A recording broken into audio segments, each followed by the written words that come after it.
want to start by thanking the cornerstone press of the University of Wisconsin, Stevens Point, and his editor, Dr. Ross Tangidal, for bringing out this book. This is a book about mourning so many precious people in my life, and also about mourning the state of the Niger Delta where I come from, and in a larger context, also mourning what post-colonial Nigeria has turned out to be. This volume contains several subsections. The first section is in America, where I have 4 poems mourning the departure of various people. I will read 2 poems from that section. Kobe Bryant, the late basketball player. The title of the poem is "The Comet Goes into Orbit." Candlelight leaping in the wind, standing on the threshold, a prodigy. A basketball in one hand, the other hand akimbo. Toiling and toiling and toiling, until the last drop of sweat is spent, for the soaring flights and feats of genius that leave the jaw hanging in the air. Such was the coming of the comet. Light from a million cell phones light up the scene, the morning parts the arena. So brief the candlelight, but the comet has gone into orbit. The second poem mourns the killing of George Floyd, and the title of the poem is "I Am George Floyd." It is for George Floyd. From the spare point of your knee against my carotid artery, I cry out to you, am I not a man like you? Am I not a man like you? You have planted a mountain on the passageway of my life, Lord, and my spirit cries out on the threshold of the passion. Am I not a man? Am I not a man? Darkness is fast descending here on the threshold of your naked terror, and my body struggles for life like an animal in a death trap. O author of this senseless terror, am I not a man like you? Am I not a man like you? My voice cries out like the voice of the one crying in the wilderness. Am I not a man? O God of mercy, am I not a man? Is there not a soul out there to lift this mountain off my neck?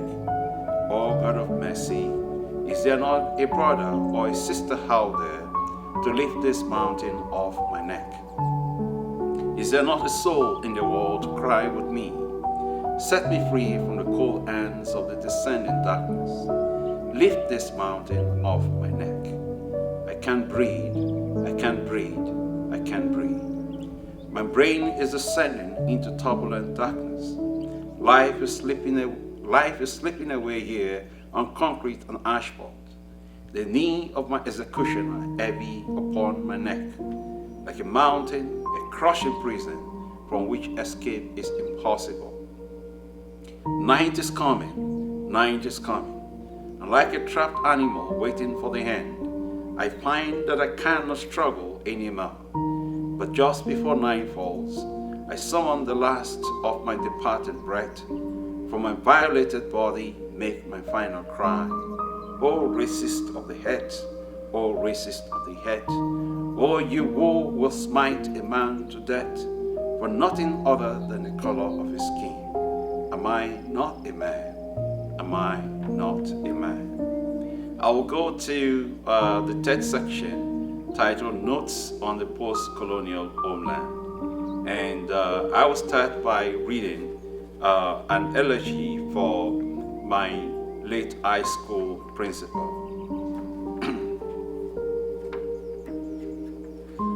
So the title of the poem is Elegy for MC.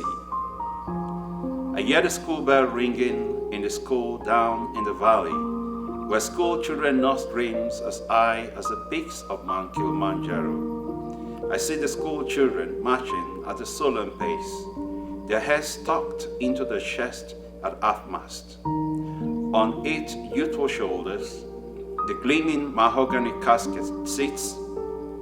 A light rain, the sun, the pallbearers march in a straight line to the stirring beat of the ode to John Brown. A light rain is falling. The earth is a bit sudden. Another cheek is dry as the pallbearers take the great man through the familiar places where he raised a generation of men and women. A twin brother of the great Winston, he rallied his boys and girls to the mark again and again. Child, pick up yourself from defeat. Up, join the fray. Idle moments are for the dead. We measure longevity not by how long we have lived, but by the miles of goodness we have done in the lives of others. These words used to resound in the confines of the plain high school assembly hall. Now the voice that uttered them has fallen silent, and he who uttered them now belongs to the ages. I turn away from the mourning of the school children and wipe a tear from my face. I put both hands to my face, the praying mantis in a posture of prayer, and weep until the clouds pass and the sun peeks through the dancing leaves. He was a walima, a teacher of teachers, the best of his generation. Now he embarks on the great march to eternity, and his words and deeds belong to the ages. Now, the second poem in this section, Notes on the Post-Colonial Homeland, that I'm going to read is titled Death and the Raftsman, is a surrealist poem.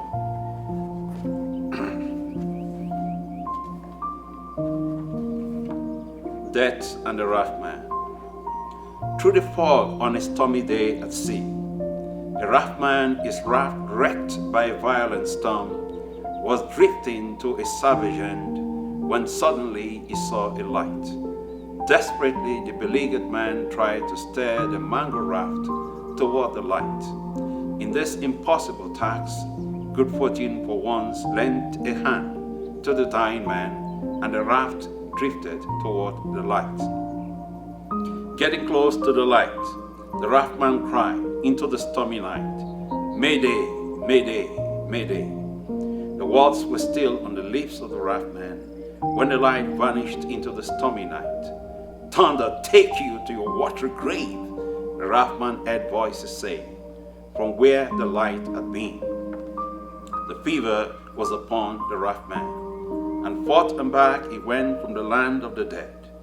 Just before he slipped across the shadowy plain again, the raftman lifted his voice and cried into the foul night, "Nothing but the wind, nothing but the sea, nothing but the darkness, nothing but the phantoms of dead seamen." The words were still on the lips of the raftman when a strange and terrible voice cried into the tempestuous night, "The first day of May is the day of the dead. The first day of May is the day of the dead." The sea roared again, burying its fangs to the forbidden night. Delirious, hardly conscious, the dying man cried again, "Mayday, Mayday, Mayday." Now, the third poem I'm going to read from the section Notes on the Post-Colonial Homeland is about a wailing woman. This was during one of the elections conducted in my home country, Nigeria. A woman was wailing because somebody had been killed as a result of election violence.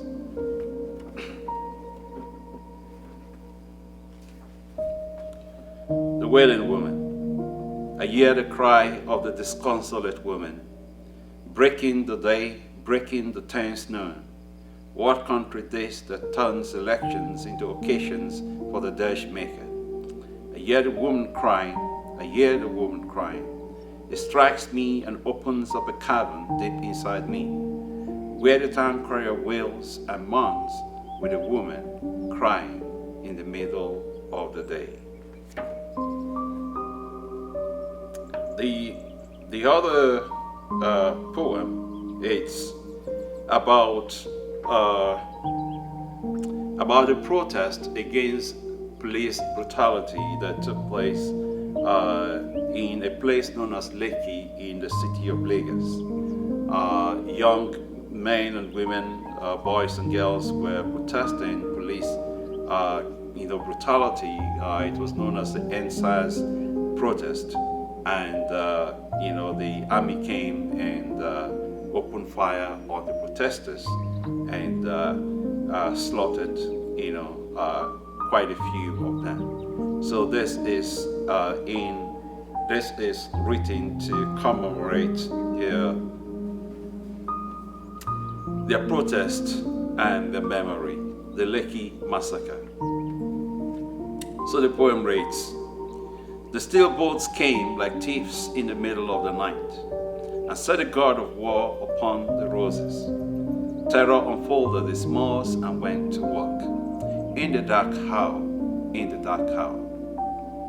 The ash patrol became a river. The river became a wailing tree, with the blood of the fallen, with the blood of the roses. Dead men, they say, tell no tales, but the blood of the children of the Black October will continue to wail in the town square until morning comes to a sick country. This is a song of sorrow for my friend, Maxwell Odita. I heard of your death the other day and was shocked to my marrows as if a clap of thunder had given me a slap that rang in my ears for eternity. So I heard the death of our great friend, Mark Phillip, and on that day, like today, wandered through a maze of pathways with none of them leading anywhere. I felt like a stranded whale at the waterside. The sea stands before me, but all I feel is the agony of loss.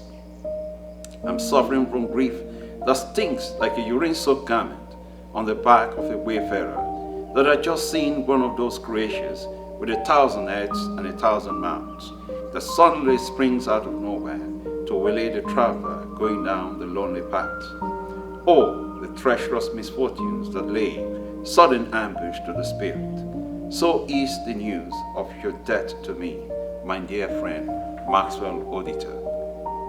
I call you by your name, that your spirit that still lingers on the threshold of departure may hear me and take solace for the journey before you. What does the traveler traveling by himself down the forest path say when he is suddenly surprised by a creature with 1,000 heads and 1,000 mouths? If he's unable to say a word because of the sudden shock of the marvelous sight, he is sure to return again to the place of the marvelous encounter.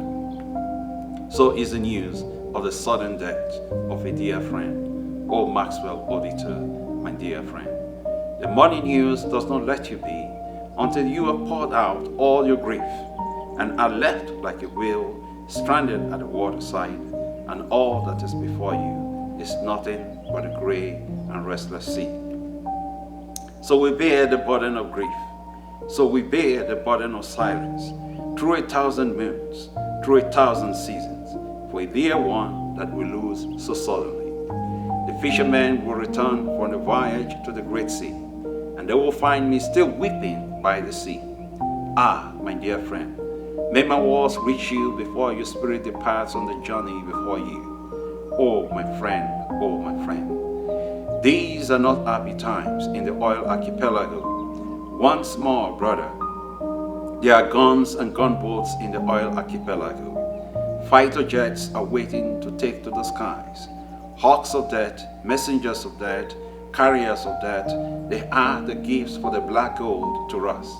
Creek dwellers, island dwellers, swamp dwellers, afterthought in the country the Lord God made. We are the micro minorities of the earth, caught up in a war created by others for themselves.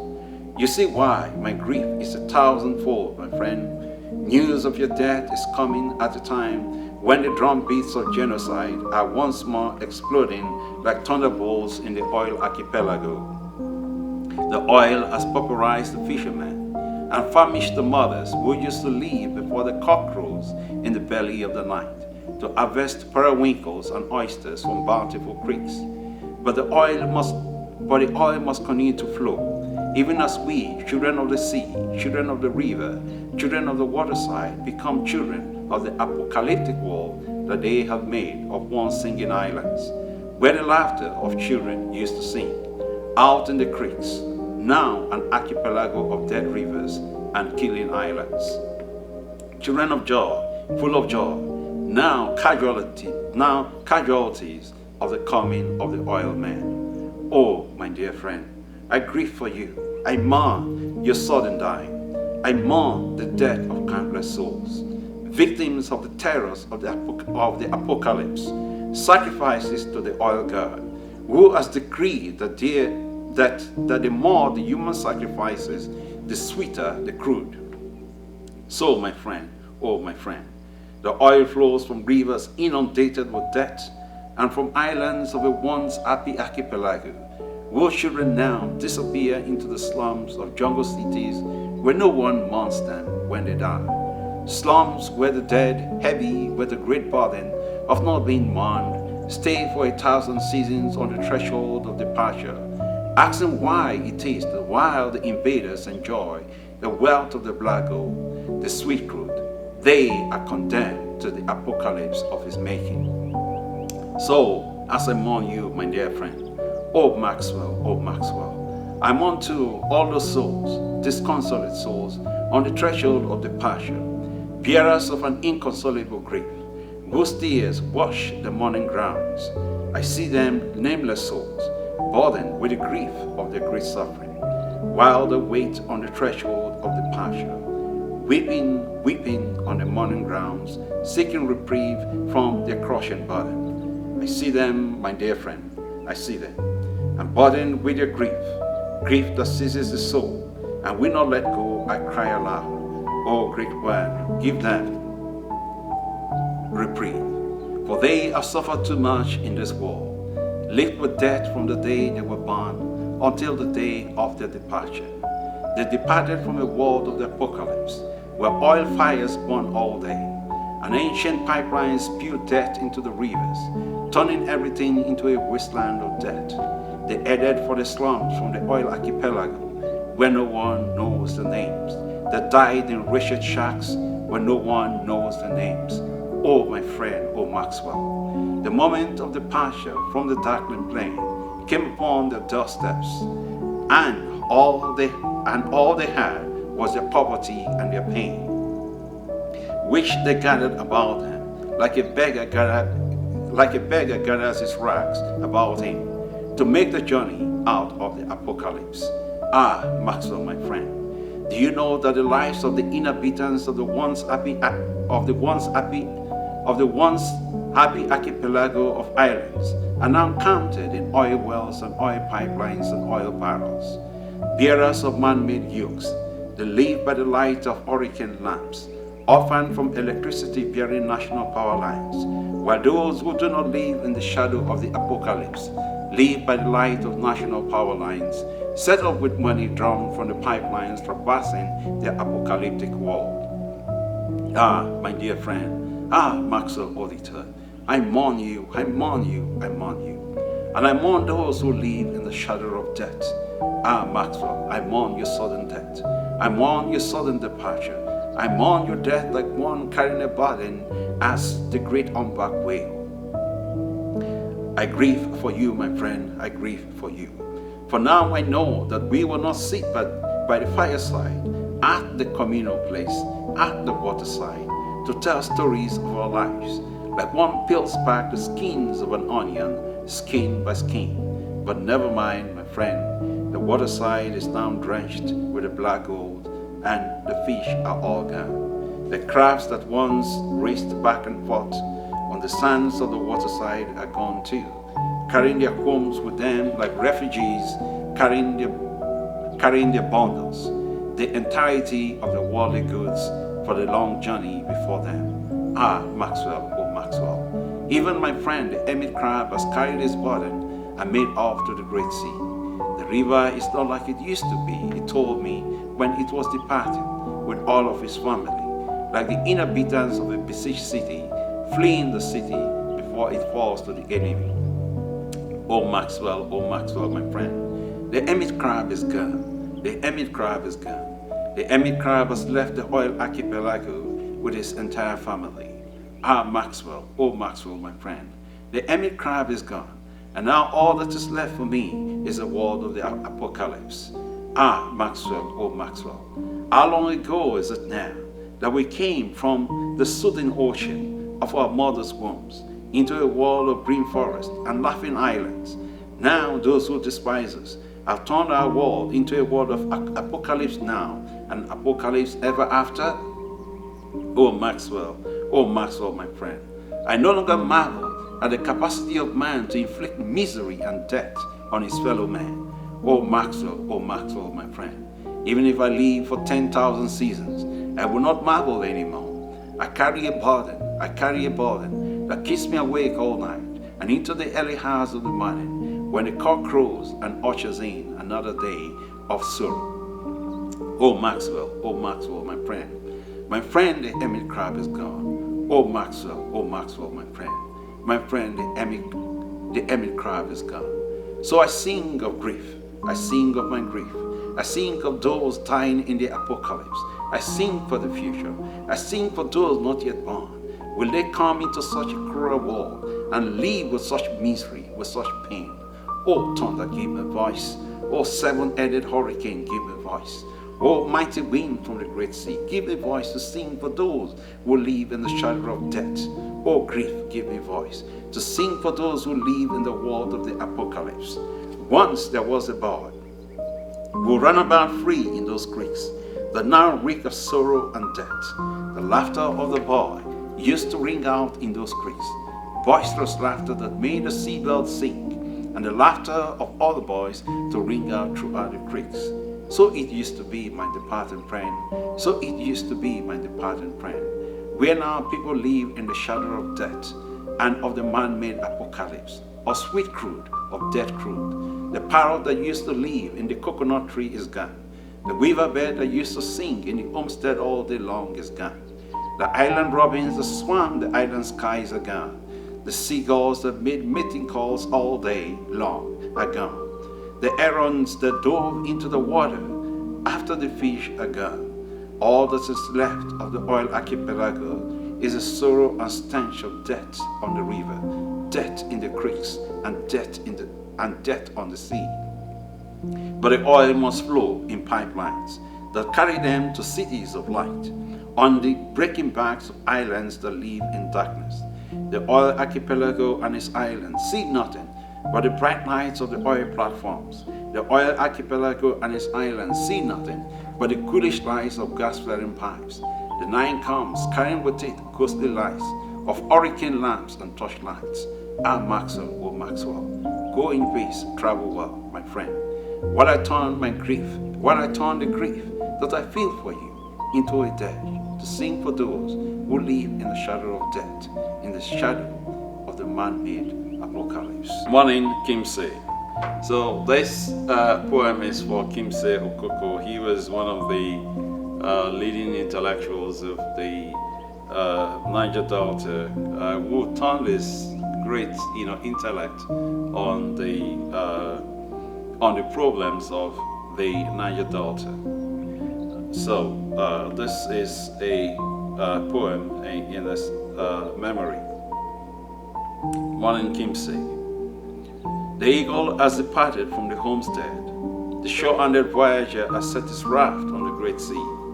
The seabirds are calling to one another in the oil archipelago, and on the footpaths leading to the homestead, and at the gate leading into the homestead, and at the great courtyard, men, women, and children wait for the great raftman of the oil archipelago. Kimse, Kimse, Kimse. The elders beat their bosoms with bare palms. The tears fall to the earth like heavy drops of rain from an overcast sky. Rapman who stood guard over the mouth of the river, O lion of the oil archipelago, you held the staff on behalf of the beleaguered people, island people of the oil archipelago, where dead rivers weep and seabirds mourn the great dying of an archipelago, where laughter once stretched from creek to creek into the horizon. Kimse, Kimse, Kimse. Seafarers, canoe people, raft people, guardians of the sea, stood tall before earth and sky, before the jackboots of colonialism, set the trampling tide on the archipelago, bringing the flare of gas in the day, the flare of gas in the night, oil spills by day, oil spills by night, oil spills on the morning tide, and broken pipes that spew black death on the morning tide. Kimse, Kimse, Kimse. What haven't we seen? Beleaguered people of a dying archipelago, where ancient women bear the ancient breast to bring the torch of kinship into the hearts of jackboots, marching through the creeks, sowing death with machine gun fire.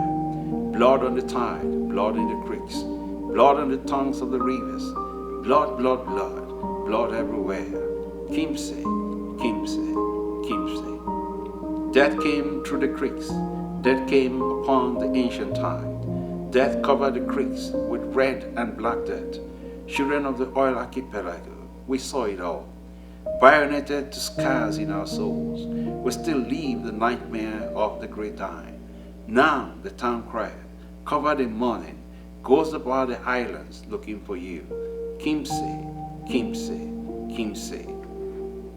Who will speak for us now? The tide comes in with empty baskets. Gas-flooding dragons assault us with acid rain. Oloibiri is in ruins. The rivers are dead. The sea riders have departed to slums in the cities of the Niger Delta. The bowls of the children are empty. The whole sigh and beat their bosoms in remembrance of happier times. The oil archipelago lies in great darkness, while oil platforms sparkle with diamond lights. Kimse, Kimse, Kimse. O lion of the oil archipelago, O spokesman of a beleaguered people, who will speak for us now? Your fire is dying in the fireplace in the middle of a rainstorm. We shiver as cold winds come in like morning tides upon the homestead.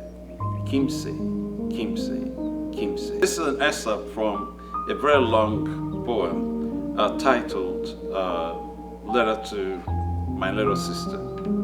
And because the poem is very long, I can't read it in its entirety. So I'm just going to take a section of it, the last 4 pages of the poem. So here it goes. I was born on an island whose river once beat with the lives of a million creations. Now the name of its river is dead and gone, all dead and gone. I was born on an island, once its creeks creaked with a crush of crabs and periwinkles. Now the name of its creeks is crushed to death, all crushed to death. I was born on an island, once its wells overflowed with the water of life. Now the name of its wells is filled with the blackness of death, filled with the blackness of death, filled with the blackness of death. I was born on an island, once its skies were festooned with the gaiety of the wonders of 1,000 dancing clouds. Now the name of its skies is blackness and sorrow, all blackness and sorrow. Little sister, oh little sister, my beloved island is now an island of sorrow. Blood flows into its river, flows into the sea, flows into the ocean. Red blood, black blood, red blood. Innocents are cut down day and night, and yet the island is fed with more blood, and yet the river is fed with more blood, and yet the sea is fed with more blood, and yet the ocean is fed with more blood. And when the blood pours, it pours, and the river is never the same again. and the sea is never the same again, and the ocean is never the same again, and the fish depart and do not return. For laughter is gone, where once laughter was plentiful, like the sea at high tide meeting with the bamboo roots of the mangrove forest. The fish depart and do not return, for sorrow has scared the hearts, and loathsome death has felled the kindred. The fish depart and do not return, for the island is filled with unbearable shame, the unbearable shame of naked terror, the vice-like grip of terrible pillage, the terrible pillage of gas-flares, oil spills, the oil spills that destroy river and land and people. The people reaching out with beggables to indigenous colonial masters full of ethnocentric bullshit, and murder in their eyes. Murder, murder, murder in the bloody oil archipelago. Rapine, waste, misery. Ah, little sister, I hear the despairing hollowness of needless murder, the despairing hollowness of needless suffering, of man's great inhumanity to his fellow man. I hear the crushing heaviness of irreplaceable loss. The fish depart and do not return. For the island is like a woman whose ties have been forcefully thrown apart by a band of marauders at a busy crossroad, and all that pass by lower their pants and have their feel of her, or shamelessly relieve the fury of their foul burden on her prone body. The fish depart and do not return, for all that is left of my beloved island is a stench of unbearable suffering, and a signpost inscribed with a prayer to God, O Great One, if my children come this way again, do not let them return as micro-minorities in a land put together by a soldier of fortune for the thieving chest of a colonial empire. My children have borne the yoke of suffering, of misery, of rape, of death. Have mercy on them, O Great One, have mercy on them. For their suffering is arduous and long, and their reprieve is like the bite of an adder, left to fester until the night falls. Over tortured eyes, pleading for the right to live. Okay, so these are a couple of short poems, mourning the death of my mother that I lost at the age of 6. That death has marked my life ever since. So the first one is looking for the hiding place of death. The swordfish cut me through the heart with a sword, and I howled and howled and howled, running here and running there, looking to see whether I could find death and fight him to the finish and bring you back to the homestead, oh mother. But I could not find death on the day when I was ready to die, and neither the island birds nor the island winds could take me to the hiding place of death. So the next short poem is I Never Saw the Fisher of Sorrows. I never saw the fisher of sorrows, could not even catch his scent in the wayward sea breezes from the great sea, and none could tell me where to find him, until the day they were putting you in the earth, O island woman, O woman of the oil archipelago. I looked at the gaping hole in the earth, looked at the coffin, and wanted to jump in and stretch out my being on the gilded wood. But suddenly, I remember the song you used to sing to me as you gave me my bath to get me ready for school. And oh mother, oh island woman, I discovered what I must do. The next one is the road before me. I saw the road before me, oh mother. I saw the road before me, and I've been on that road ever since. The road led me to death, to the hailstone, to the blizzard, to the autumn rain. I saw the end several times. Oh island woman, oh woman of the oil archipelago. I saw it like I saw it on your face, the day they took you from the island to the general hospital in the city. But each time I looked into the eyes of the fisher of sorrows, I heard your voice, oh island woman, oh woman of the oil archipelago, telling me the road that I must take.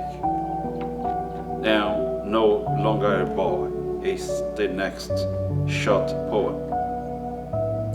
I wanted to go with you in the boat that took you away from the island, for a son should not leave his mother's side when his father is away from the homestead, but grandma would not let me. How I cried and cried and cried to see you go, O island woman, O woman of the oil archipelago. But grandma said that a man does not cry in the face of adversity. Grandma said that father was away to make a better tomorrow for his wife and children, and his absence asked me to be a man. 6, oh mother, 6, and I was no longer a boy, but a man. So the final poem in this section is The Man Who Came from Death to Life. So,